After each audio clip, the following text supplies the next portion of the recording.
Hello everyone, welcome back to another video. Today I will be talking about the new patch note 2.8.9 and it's a really big one. There's a ton of new content, so I'll be splitting into two videos. In this first video we will be talking about the legendary season and the Legion of Frostbourne, and in the next video we will be talking about everything else, including the new immortals, new skills and such that have been added into the game.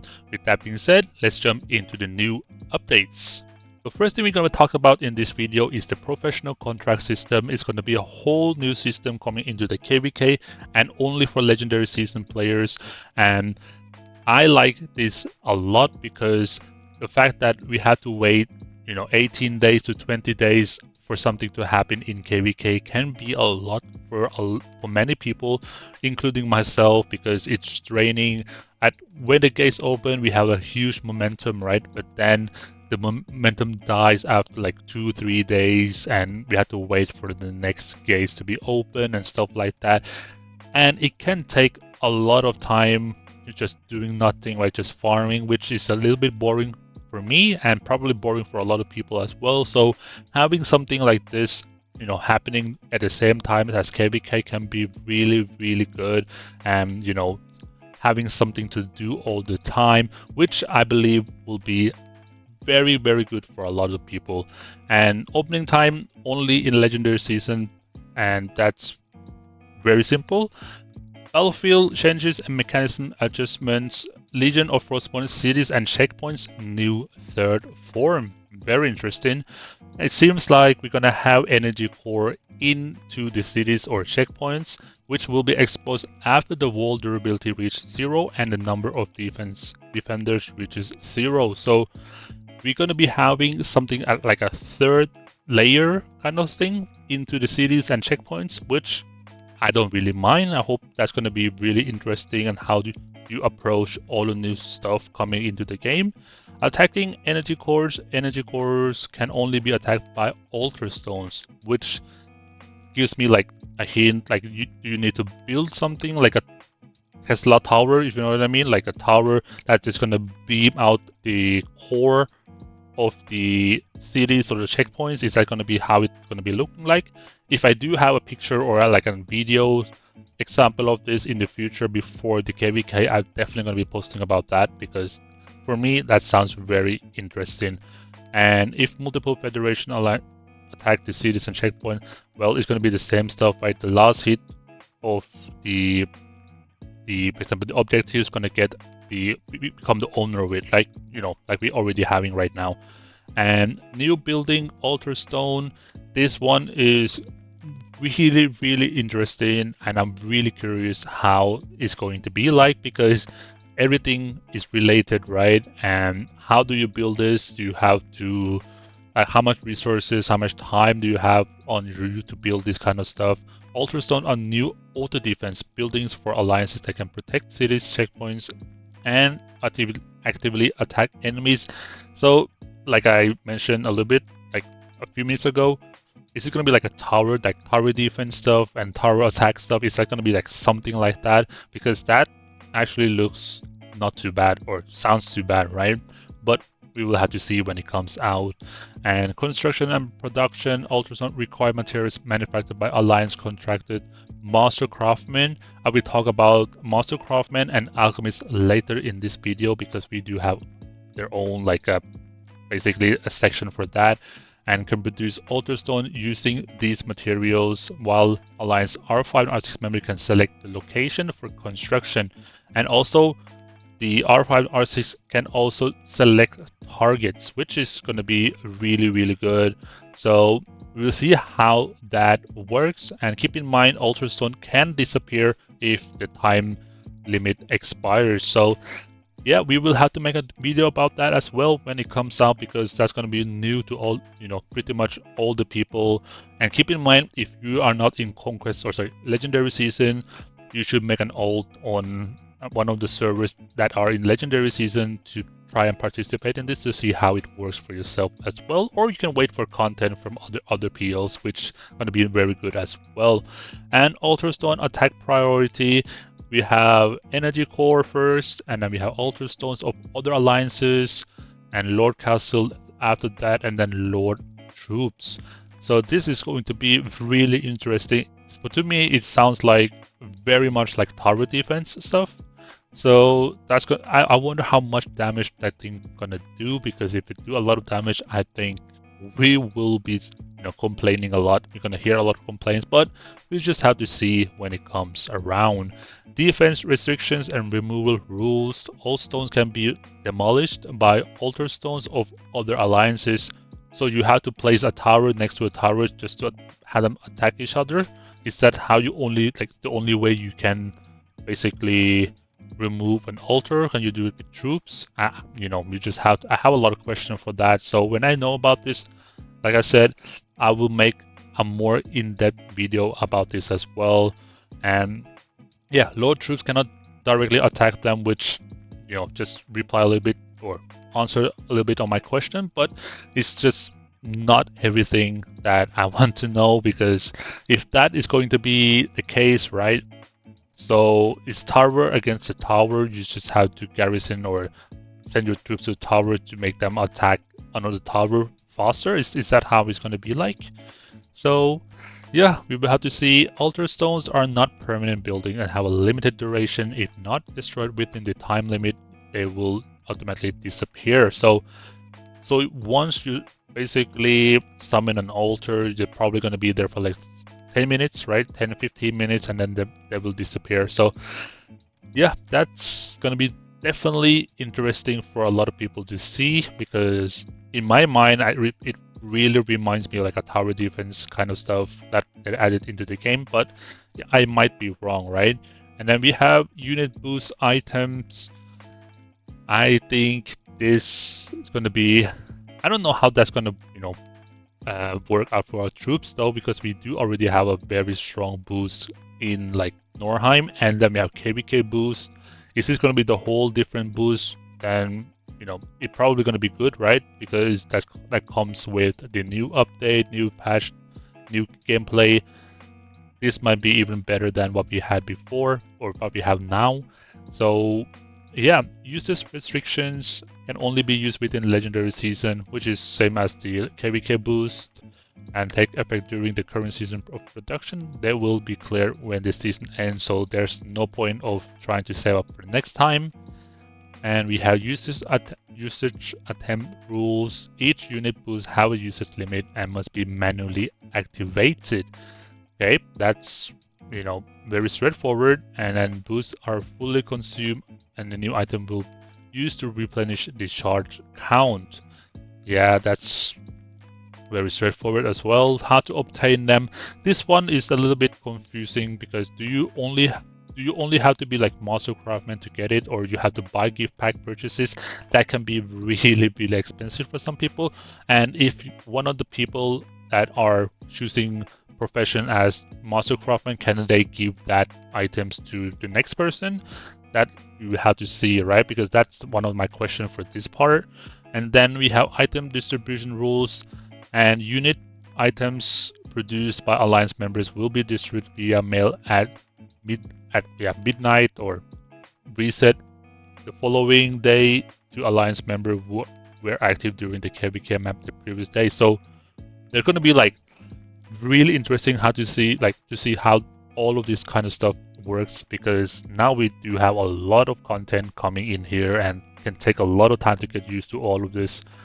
But I hope they're going to be a really good gameplay and not just like problematic gameplay and you losing, disconnecting and stuff like that. So yeah, handling insufficient distributions. If the quantity of the item produced is insufficient to meet the minimum distribution threshold, they will be temporarily stored in the alliance warehouse. The system will then distribute them once the minimum per capita distribution quantity set is met. So basically, you need to, if your alliance have 140 members, you probably have to have enough players with the master craftsman right there to craft all of this boost or this kind of stuff before everything got automatically distributed or something like that. So yeah, a lot of the stuff here for R5 and R6 to go through. I think that's going to be one of the most head-aching moment for them situation, because this is a lot. Handling remaining items following the daily distribution, any remaining quantities of items, and temporary store in the line's warehouse. So yep, very straightforward right there. And here we have another Lord contract system coming into the game, which is about the master craftsman, alchemist, and stuff like that. And you know, that's a lot of new stuff coming here, because now you have to pick the contracts or professions like really with careful thought, because if you pick, for example, less, you know, not too many pick master craftsmen, then how are we going to produce or support or produce the boost to distribute to the alliance? Like, how are we going to do that, right? So that's a lot of the stuff we have to go through, and in my opinion, it seems like it's going to be something that a lot of people probably won't be going for. And you know, the whale's probably going to go with fighting master, because that's basically going to give buff, combat buff, and stuff like that. And it seems like they are pushing to have, you know, I would say separate the players, where you have like smaller players take alchemist, and then you have mid-sized players take master craftsman, and the whales and the fighting people take fighting master, right? That's how I probably would look into this and go for it, something like that. But we will have to see contract selection, and keep in mind, once you select one of these professions, right here, you won't be able to switch or swap it in the mid of the KVK, so you have to go through them. And in my opinion, if you look at the description right here, I think I probably go for fighting master, right?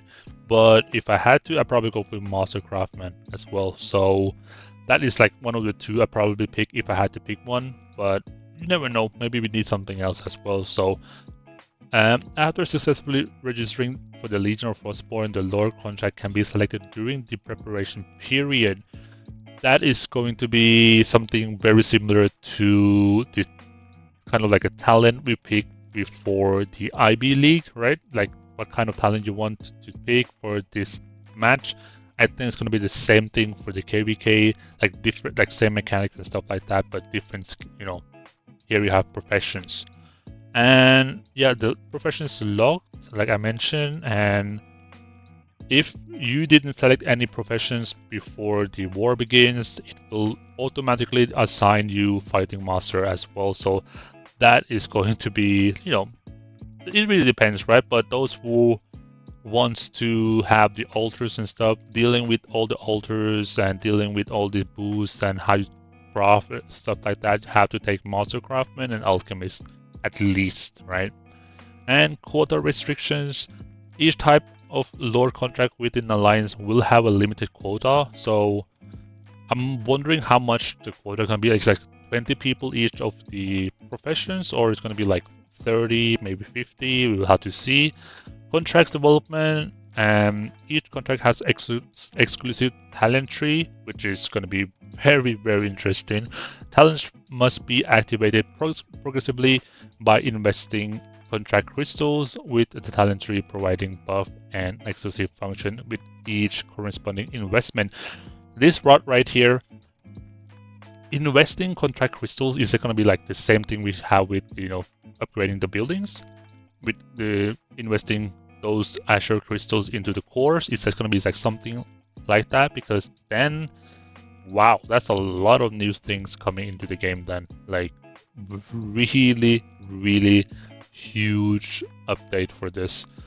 And contract crystals acquisition methods: A, obtain through Legion of Frostbourne achievement tasks like Chronicles and stuff like that, probably, right? Obtain through gift packs. Is that going to be like a pay to win stuff as well? Because that's going to be a huge, I would say, people going to be having problem with this. That's what I think about it. But you have to see, right? And contract gold, complete contract tasks such as producing materials, obtaining altar stones, and attack lords to earn contract gold.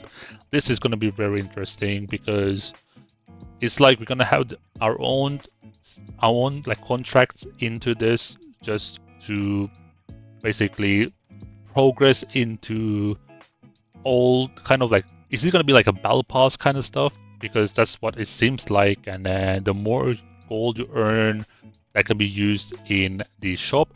If you know what shop looks like, let's go take a look in the game, right? In the game, you can see the shop right here and right there, the contract shop. So you might want to focusing on these purple-ish coins, which gonna give you the new skills. I think it's very good that we can actually have the new skills be grindable for a lot of the people. Some of these skills right here is really, really good, and I do really recommend you guys get all of them. And other stuff right here, I don't think they are really necessary for you to get, but it is what it is, right? If you want to go for them, you can go for them, but for me, the skills are the best one in this contract shop right here. And the different professions have different contract gold acquisition method. Daily acquisition has limits. Once the limit is reached, no more can be obtained. Very similar to what we have with the battle pass system, right? Like in seasonal events, in the current system, you do have the contracts. If you do them, you get the coins, you level up and stuff like that. So very, very similar to that if you don't know how this is going to be. And contract gems can be obtained from Expedition Battle Pass. This part right here makes me want to think that we're going to have a new Battle Pass again. We have already KVK Battle Pass, Peak Battle Pass, Legendary Battle Pass, and the Golden Path. We have 4 now. It's going to be the 5th one here. So that's going to be really interesting to see how much it's going to cost, because hopefully it doesn't cost too much, right? Probably, I believe it's going to cost, if it's going to cost $20 or maybe $30, I think that would be a good value. But if it's going to cost $50, I think that's going to be like questionable value. And if this somehow costs more than $50, then I think that's way too much, like way too much. So yeah, that's pretty much it for this video and the first part of the patch. I managed to talk about all of this stuff, giving my own opinion about them. What do you guys think about the whole professional contract system and alter stuff added to the gameplay? Do you guys like it? What you are expecting from them? Because that's going to be really interesting to see what you guys also hearing from them, as from your own opinion about this kind of stuff, because it's a lot of stuff coming into the game. It's just not like one function. This is a whole different gameplay. So yeah, what do you guys think? Let me know in the comment section.